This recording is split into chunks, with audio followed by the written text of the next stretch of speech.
Hello travelers and tourists, my name is Mark and I'm the local disaster tour guide. I'm here at Gen Con and today I am interviewing John Compton, senior developer at Paizo, and apparently I'm the disaster of the day. Well, thank you for agreeing to an interview. Really quick, a little bit about yourself. How did you get started with tabletop RPGs and how did you get connected to Paizo? Started with tabletop RPGs because I had a much older cousin and an older brother who were both into it, and they introduced it to me when I was pretty darn young. And then I just kind of did home games for a while. I joined Pathfinder Organized Play, and that's what started linking me into Paizo itself. It's through my volunteering with Organized Play that I made something of a name for myself in helping write supplemental material, and that is what helped to get me a job at Paizo. All right, so first question I have for you today. This has been a bit of a crazy year in the tabletop RPG community, and I know that there have been a lot of changes that Paizo has had to respond to. Yeah. And I'm just curious how your team has managed responding to those changes with the desire to create new and exciting content. Yeah, so certainly with the development of the ORC or ORC license as an alternative to the OGL, it's been an opportunity to look back at all of the existing language and rule structure that we have and say, all right, what's working, what do we want to change, what do we want to kind of change up for the purposes of our own intellectual property, things like that. And so the design and lore team has been very busy on that.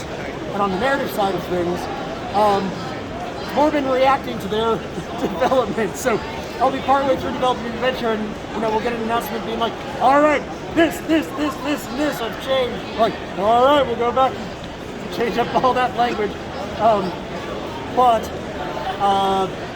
Let's see, what am I going for you? But by and large, even though we are changing up a fair amount to kind of the mechanical language, that doesn't stop us from publishing books. We still are keeping our adventures going. We still are keeping our organized play content going, Lost Omens, all that. So it's still happening. It just has one more layer of stress behind the scenes. Okay, so I know that there has been a lot of exciting stuff announced at Gen Con so far. Yeah. And if I'm being honest, I've only made it through half of your all's videos. Oh no! But personal question for you, of all of the stuff Paizo has been announcing the last couple of days, what are you the most excited about? Starfinder 2nd Edition, far and away. So we announced on Thursday morning that we're going to be looking into a Starfinder 2nd Edition. Starfinder team's already been hard at work with that. They've been talking about how there's going to be an upcoming playtest, but I don't believe there's been an official release date as of yet. So, the future, TM. Awesome. Okay, so on my channel, one of my favorite things to talk about is storytelling. Yeah. And as I understand, you are an author on the recent adventure, Sky King's Tomb. Yeah. Tripped up on that one, but oh well. You're an author on that adventure. Can you tell us a little bit about that adventure and what you were hoping to see come from that adventure? Like what your dreams for it were? Yeah, so in addition to writing one of them, I'm also the one of the developers on the line. So I did development on that along with one of our developers from Hoskins. So when we looked at when I joined the Adventure Path team, Sky King's Tomb had just been outlined and assigned and already been sent out to its authors. So I was looking at a whole bunch of them, kind of figuring out what already existed, what did I want to see from the Adventure Path that wasn't already in there, and making tweaks as I went. And one of the things I really love about this is that the Sky King's Tomb Adventure Path is very dwarf focused. It's not dwarf exclusive. You can play any ancestor you want, but you are exploring some aspects of dwarven culture and history. And going through the outline and the adventures and finding ways to tap into that sense of tradition, but also the sense of novelty as we explore dwarven culture and show how it both fulfills some of your expectations of dwarven culture in fantasy RPGs, but also the way that it totally defies your expectations of dwarven culture. So the first adventure is Mantle of Gold. It's the first of 3 parts. It starts at level 1, and that first chapter in it is one big urban sandbox in the city of Paizo, which is a giant sky citadel metropolis and 4 layers. And so you're going to have an opportunity to do a lot of exploration there.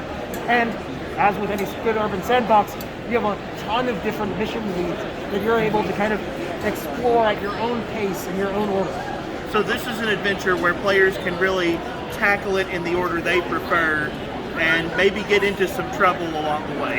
Yeah, like, you've been called there by Clan Tolor, which is the dwarven clan that is most interested in history, but they're a clan of, like, living history. It's not, like, we don't want to look at the old books and be like, well, that happened a long time ago, let's remember it. It's, hey, let's make this relevant to the modern day. So, your character might be an antiquarian, they might be somebody who has a terrible past that they're trying to understand and therefore overcome, or maybe they're a historical reenactor. Like, I can't wait for our first LARPer characters to show up in this adventure.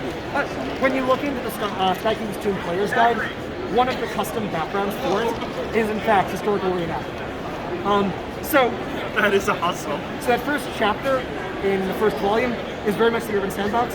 Then you're going to see, the more that you go through the adventure path, the more you're going to go deeper and deeper into the Darklands, going farther and farther away from civilization as you know it, but finding different settlements that are deeper underground where you might be able to get by, but you're not necessarily welcome. Awesome. Well, thank you for sharing a little bit about that adventure. I have High Helm, but I haven't picked up the adventure yet. I am excited to read more about the adventure specifically because High Helm is a fantastic book. I love the exploration just as you go deeper in. It gets interesting. Like it's hard to succinctly describe, but very fascinating book. Every single level has its own personality, and so just by going up or down a flight of steps, you're already going to find an entirely new world that is nonetheless interconnected with everything else in the set.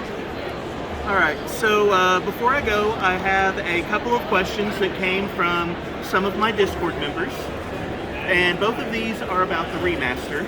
Okay. The first one is just a personal opinion question for you. With all of the changes that are coming on the remaster, what do you think is going to have the greatest positive impact on people's experience playing the game? I'm going to go. Pardon me. Been a long convention, apparently. I'm going to go with alignment, or the removal of alignment. So, for some people, alignment's really useful. For some of our outsider types, like fiends and celestials, alignment's really useful. But for a lot of people, especially from like my org play experience, alignment can feel like a straitjacket. Alignment can feel like an excuse. Alignment can feel like something that never truly reflects what your character is.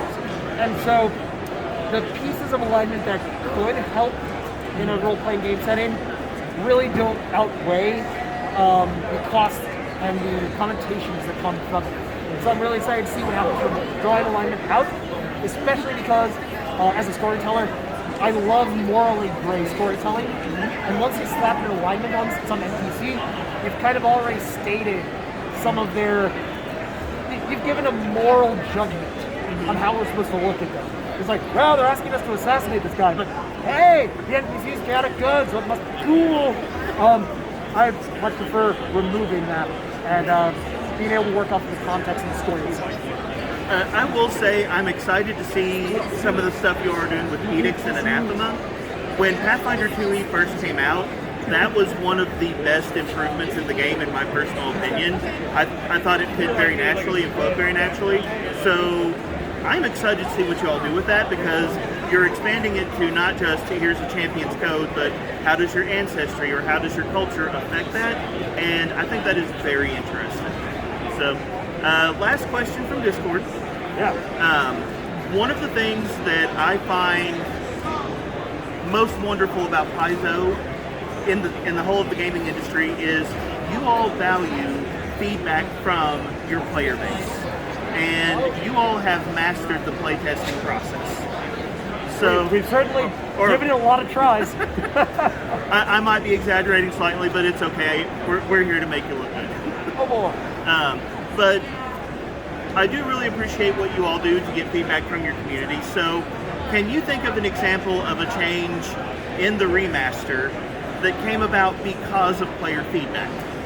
Yeah, so bit of context, I work primarily on the narrative team, so I'm not part of most of the planning meetings for the remaster. But one of the things I have seen that has been talked about a bit is the nature of druids and metal.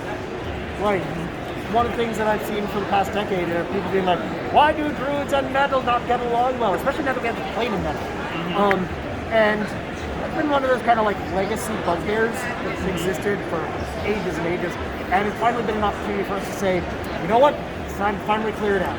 So it's not going to have a huge impact on most people's games, but it's one of those few opportunities where it's just like, totally hear you, and I as somebody who's not in those meetings, recognize that that's very much a fan feedback moment. Well, thank you so much for your time today.